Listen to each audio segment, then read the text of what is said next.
अच्छा, तो आज बात करते हैं अगले G7 शिखर सम्मेलन की। हमारे पास फ्रांस में होने वाले 52वें G7 समिट के बारे में कुछ शुरुआती जानकारी है और साथ ही पिछले साल कनाडा में जो हुआ उस पर भी एक नज़र डालेंगे ताकि आने वाली बैठक की अहमियत समझ सकें। चलिए इस पर थोड़ी गहराई से बात करते हैं। हाँ बिल्कुल, ये समझना जरूरी है कि ये सम्मेलन मतलब कैसे बदल रहे हैं और दुनिया के मंच पर इनका क्या वजन है, खासकर पिछला जो कनाडाई शिखर सम्मेलन था उसके नतीजों को देखते हुए। तो ये अगली G7 बैठक कहाँ और कब तय हुई है? हाँ, तो फ्रांसीसी राष्ट्रपति मैक्रों ने कंफर्म किया है कि ये 14 से 16 जून 2026 तक होगा। जगह है फ्रांस में एवियन लेस बेन्स। ये लेक जनेवा के पास एक आप कह सकते हैं खूबसूरत स्पा टाउन है। और दिलचस्प बात यह है कि एवियन में पहले भी 2003 में G8 शिखर सम्मेलन हो चुका है। एवियन ही क्यों? मतलब क्या खास है इस जगह में जो इसे ऐसी बड़ी बैठकों के लिए सही बनाता है? हाँ देखिए, एक तो इसका शांत माहौल है और इसकी जो एक प्रतिष्ठा है वो इसे बड़ी कूटनीतिक मुलाकातों के लिए मतलब सही बनाती है। और 2003 की जो सफल मेजबानी थी वो अनुभव भी एक तरह से काम आएगा। हाँ, शायद ये भी सोचो कि मीडिया की चकाचौंध से दूर यहाँ ज्यादा फोकस बातचीत पे रहेगा। बिल्कुल बिल्कुल, पिछले कुछ सम्मेलनों में जो तनाव दिखा शायद उससे कुछ अलग माहौल बनाने की कोशिश हो। और मेजबान के तौर पर फ्रांस के क्या इरादे लग रहे हैं? राष्ट्रपति मैक्रों का जोर है भरोसेमंद वैश्विक सहयोगियों के बीच एकता और सहयोग बनाए रखने पर।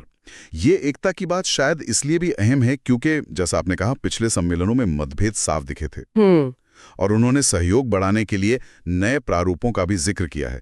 इससे लगता है कि बातचीत की जो पारंपरिक तरीके हैं उनमें शायद कुछ बदलाव हो। नए प्रारूप जैसे कि? हो सकता है छोटे ज्यादा फोकस्ड वर्किंग ग्रुप्स हों या शायद मेहमान देशों को ज्यादा शामिल किया जाए या कुछ और नया तरीका अपनाया जाए, अभी ये साफ नहीं है। अच्छा, तो 2026 को समझने के लिए हमें 2025 में कनाडा में क्या हुआ उस पर एक नजर डालनी होगी, है ना? हाँ बिल्कुल, वो जरूरी है।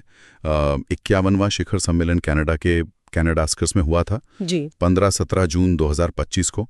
और मुद्दे वो तो काफी गंभीर थे, जैसे इजराइल ईरान का तनाव, रूस यूक्रेन युद्ध, फिर क्लाइमेट चेंज पर कदम और एआई। हाँ, एआई रेगुलेशन। हाँ, एआई को कैसे नियंत्रित किया जाए जी। इन सब जटिल मुद्दों ने नेताओं पर काफी दबाव बनाया था। और जहां तक मुझे याद है व्यापार पर तो बात कुछ खास आगे बढ़ी नहीं थी, शायद उस वक्त के तनाव का असर था। सही कहा आपने जी। बड़े व्यापार समझौतों पर कोई कामयाबी नहीं मिली जी। हालांकि यूके के साथ टैरिफ पर एक छोटी मोटी मतलब आंशिक डील हुई थी जी। और उस समय के अमेरिकी राष्ट्रपति ट्रंप वो मध्य पूर्व में बढ़ते तनाव की वजह से जल्दी चले गए थे, तो उसका असर भी शायद पड़ा हो। हाँ, हो सकता है। और कूटनीति के लिहाज से कुछ खास पल? हाँ, कुछ चीजें थीं, जैसे यूके के प्रधानमंत्री की स्टामर ने उन्होंने इजराइल और ईरान के बीच तनाव कम करने की अपील वाले G7 बयान के लिए बाकी देशों को राजी कर लिया था। ये उनकी तरफ से एक अहम कूटनीतिक कोशिश थी। और वहीं भारतीय प्रधानमंत्री मोदी ने युद्ध खत्म करने पर जोर दिया और पाकिस्तान स्थित आतंकी गुटों के खिलाफ एक आम सहमति बनाने की बात की। अच्छा, तो ये भारत की अपनी प्राथमिकताएं थी? जी हाँ, जो भारत की प्राथमिकताएं दिखाता है। तो इन सब बातों को ध्यान में रखते हुए अब 2026 में एवियन से क्या उम्मीदें रखनी चाहिए? देखिए, पहली बात तो ये कि एवियन का जो शांत माहौल है वो शायद ज्यादा फोकस्ड डिप्लोमेसी के लिए बेहतर साबित हो। और मैक्रो के नए प्रारूप वाली बात, उसका मतलब हो सकता है कि हम सहयोग बढ़ाने के लिए कुछ अलग तरह के सत्र देखें। जैसे शायद खास विषयों पर वर्कशॉप्स हों या मेहमान देशों और एक्सपर्ट्स की ज्यादा भागीदारी हो। मतलब पारंपरिक G7 बैठकों से कुछ हटकर हो सकता है। और मुख्य विषय क्या रह सकते हैं?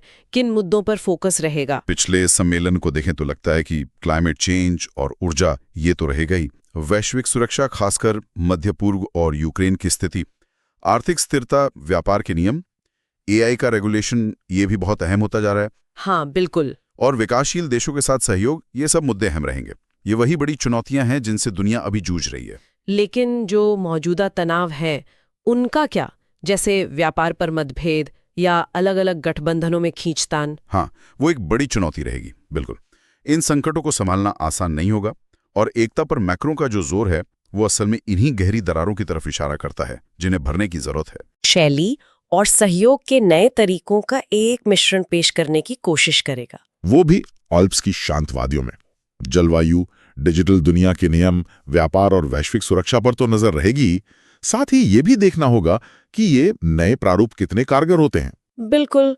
और अंत में सोचने के लिए एक सवाल छोड़ जाते हैं, क्या सिर्फ एक शांत जगह और बातचीत के नए तरीके, क्या वो वाकई उन गहरे वैश्विक तनावों और मतभेदों को कम कर सकते हैं जो पिछले शिखर सम्मेलनों में इतने साफ नजर आए हैं?